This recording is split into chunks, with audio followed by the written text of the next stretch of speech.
fayyaa keessanii dura nagaa. Jirra galata waaqayyo.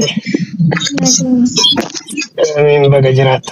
Maali gurbaa shabalaa kana kun gadi garagarchaa kun ol garagarchaa akkamii? Gurbaan balleessa obboleessa keenya. Garuu kan tushaa ormatti dhaate hin jiru agamma. Kan tushaa ormatti dhaate hin jiru hin jedhe agammaa fi. Ayya. Maal immoo ijoolleen keenya ogummaa dubbachuuf safuu fi aadaa onnoo jedhanii jiru. Keessattuu ani nama biraan aartu garuu gisee ijoolleen keenya dubbattuu keessattuu naara. Ani maaliif akka ta'e hin beeku. Keessattuu gisee ijoolleen keenya kaasanii wannu jettu. Nama birarraa caalaan ijoollee keenyarraa naara. Ani maaliif akka ta'e garuu naan galuu rakkoon irra jirus garuu waanuma wannoo isaa beekuuf jechuun keessattuu ni beektu Oromoo mul'isanii. Hundi beektu odoo qulqulleessee deeme gaariidha. Atis akkanaarree taragaaggaatee aaruudhaan duratti waan nama aarsu sana irraa fayyadamu. Ani aaraan jiru baay'ee anu gaa rabbi obboleessa koo aaraan jiru. Nama kanaan ani nama biyya kooti. Inni maqee anis maqeettan dhaladhee guddadhe. Dhugaa qaamaan nan beekaa humna dubbachuuf gisee nama kana qaamaan arginu riyyota kee wajjin deemaa gisee isaan kolfanii isaan lola dhugaa hojii rabbii keessan seenaa ja'a. Nama rara ogummaa dubbachuuf gisee baay'ee qaamaan immoo bakkuma argame bakkuma deeme hundaan arga dhugaa rabbi. Maaliif akka deemu beeku dadhabni bisu gisee aggaxxamu nyaan dhugaa. Garuu waan akkanaa gisee namni tokko amma ni kolfa yookaan immoo wanti akkanaa ni jiraamutti ni beektu jee yaada. Gisee akkasilee go'anii baay'ee lolaan bakka insan maal halfalligumna. Anumaa garuu na ajaa'ibsiisa haaraan ani baay'ee na ajaa'ibsiisa malee omaan jenne maal wanni hojjechi hin jenne. Waan tokko beekuun barbaada beektanii amma maaliif guruppiin tokko gadi garagarchee jira guruppiin tokko immoo ol garagarchee jira. Ani wanni nagamaa jagiyyaan arge waan feesbuukii irratti maxxansee argeera. Isa san immoo isa sanii qofaa miti obboleessa koo isa san kaleessa ture jedhe kaleessa moo hin gadda. Har'a moo laayifii ture laayifii indoom farda argachaa loo zanyaa osoo laayifii ture laali laayifii ani ogummaa san sheernaa gaarii maaliif nama biyya kooti.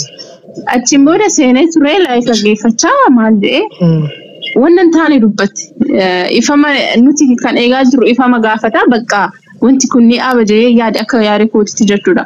Garuu inni waan hin taane waan badaa dubbatu gaa rabbi sin jedhu. Amantaa nafxanyaa kanaan dura waggaa 8 dura maal ta'e Betekiristaana keessa wanni ta'ee jira jenne ani warra bilaam bilbilee hara gaafadhee ture. Ara wanti akkanaan jiru naan ja'an jechuudha irratti bilbilee. Sunis ta'e sunis irra deebi'ee ammas balleessan taane balleessi ara kan feesbuukii wayya ammas laayifii seenee namni ara riikardii go'aa jira baay'inaan. Isa sansanii ragaadhaan isinillee gisee waan akka ragaadhaan fudhattani namni hundillee nama fakkeenyaaf akka keetii kanaa mitaan ittiin dhiyaadhu fagoodha irraa ani miidiyaa irratti hin beekate immoo qaamaan isa beektaa nama biyya keetiiti situn irra beekanaa miti. Ani immoo amma dhufee ta'u yoonanii gisee ati isa gadi garagarchite yookiin eeksii gootee ta'u irraa iyyitu oonan si argee maal balleessee tan si gaafadha. Balleessaa saasaa yoo qajeellotti na himte wanni godhuun jiru murtee isin tolitti dhiyaataa bara. Ati kan hin dubbanne mani kan badee jiru iyyuu finnarra hin jiru. Achirratti amma feesbuuk irratti amantaa ortodoksii nan jibbadee miti. Addunyaa kanarra waan jibbu keessaa amantaa ortodoksii adii poost go'ee inni mee dileetii go'ee jira yaa namni immoo namni waan gaarii qabatu gaa namni gisee nama dogongoruu qabatu kun inni beekama maaliif wal sobna. Ogummaame maa anumtuu ayani raasuu lamsi. Isa kana dhiyeenya kana oo dur jedhe laata. Ammoo kalaquma jedhamu yoom jedhe laata isuma kanaayyuu. Enggak ada kerjanya beris. Udah enggak dulu ya, ini pakai beris. Kan sini Pak kan jual itu. Iriaki ya toko tumal jadi itu fakate jalati komenti senjalati. Nama daerah wala ma ton kata wala ma kesa toko yang kata.